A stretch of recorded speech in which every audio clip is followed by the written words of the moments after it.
नमस्कार, श्री स्वामी समर्थ सगळ्यांना. तर तुमचं मी परत एकदा स्वागत करते माझ्या नवीन व्हिडिओमध्ये.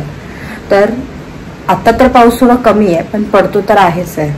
तर तुमच्याकडे काही सिच्युएशन आहे तर नक्की सांगा, आणि आज बघूया मी काय काय करते ते. तर स्टे ट्यून. आज नाश्त्यासाठी मम्मीने बनवला आहे उपमा. तर त्यासाठी तिने इथे रवा भाजून घेतलेला आहे आणि त्याच्यामध्ये गरम पाणी टाकून आपण जसा रवा बनवतो तसा बनवलेला आहे. आणि तो नंतर हे मिश्रण तिने काढून घेतलं आहे आणि मग कढईमध्ये जिरी मोहरीची फोडणी दिली आहे. हिरव्या मिरच्या, कढीपत्ता हे सगळं टाकून घेतलेलं आहे आणि चांगलं परतवलं आहे.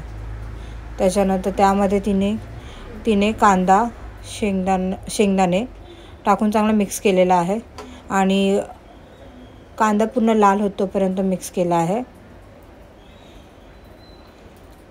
आणि आता इथे तुम्हाला दिसेल की पूर्ण कांदा असा लाल होत आला आहे. त्याच्यानंतर टोमॅटो ॲड केले आहेत. म्हणजे तुम्ही तुमच्या आवडीनुसार तुम्हाला टोमॅटो घालायचे तर घालू शकता. आणि त्याच्यानंतर हळद टाकून चांगलं मिक्स केलेलं आहे. मिक्स केल्यानंतर आपण जे मिश्रण करून ठेवलं होतं रव्याचं ते याच्यामध्ये ॲड केलं आहे. तर प्रत्येकाची पद्धत वेगळी असते बनवायची.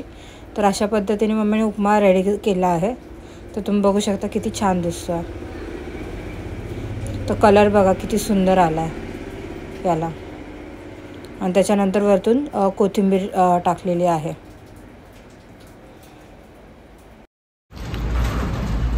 तर इथे नाश्त्याला आम्ही आज उपमा केलेला आहे. तुम्ही बघू शकता एकदम कोथिंबीर वगैरे घालून. आणि पप्पांनी माझ्यासाठी किसनाचे लाडू आणले होते, कारण त्यांना माहिती आहे मला खूप आवडतं गोड आणि त्यांनाही खूप आवडतं. म्हणून मी आता हा सकाळचा नाश्ता करते. तर हे आहे आजचं माझं दुपारचं जेवण. आणि दही तर सगळ्यामध्ये पाहिजेच, पण दहीशिवाय पोट भरल्यासारखंच वाटत नाही. हाय फ्रेंड्स, तर आता मी रेडी झाले. आता संध्याकाळचे 8:30 वाजल्यात. तर मी रेडी आहे.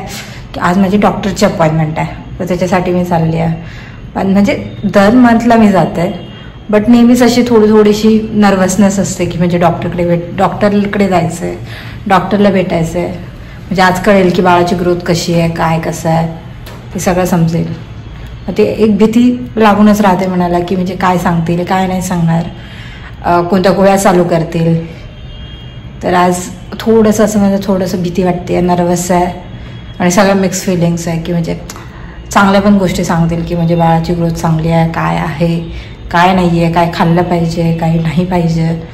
तर म्हटलं तुमच्यासोबत शेअर करते, कारण शेअर केल्यावर थोडं बरं वाटतं ना की म्हणजे आपल्या माणसांना सांगितल्यावर थोडं मन हलकं होतं. तर असं धडधड वाढली आहे माझी जसं टाईम जवळ येतो आहे. पण बघूया आता. बघू शकता की किती घाम फुटला आहे मला. आता मला माहीत नाही की मलाच होतं का सगळ्यांनाच होतं, पण असं डॉक्टरकडे जायचं म्हटलं का भीती वाटतेच की कधी काय सांगतील आणि काय नाही काय सांगू नाही शकत.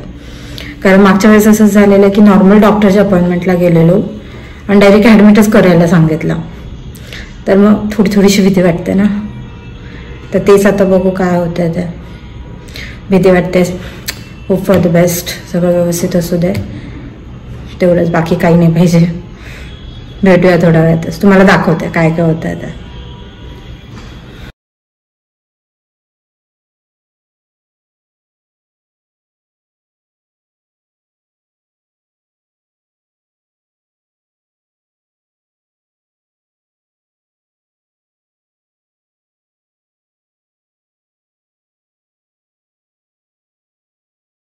हॅलो फ्रेंड्स, तर मी आत्ताच जाऊन आले आहे डॉक्टरकडे.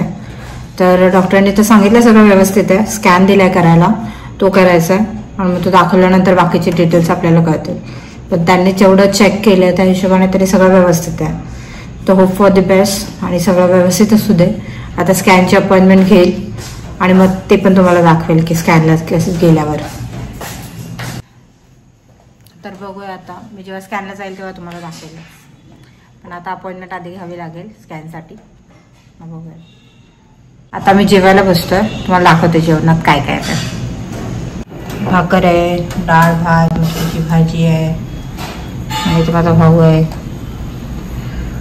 तो पण जेवायला बसला. हाय बोल. हाय बोलतो का नाही बोलतो काय कळत नाही. हाय बी नाही, महाराष्ट्रात राहतो, मराठी बोलायचं. नमस्कार मंडळी. नमस्कार नमस्कार, राम राम हे शब्द वापरायचे. तुम्हाला हा व्हिडिओ आवडला असल्यास नक्कीच लाईक, शेअर आणि सबस्क्राईब करायला विसरू नका.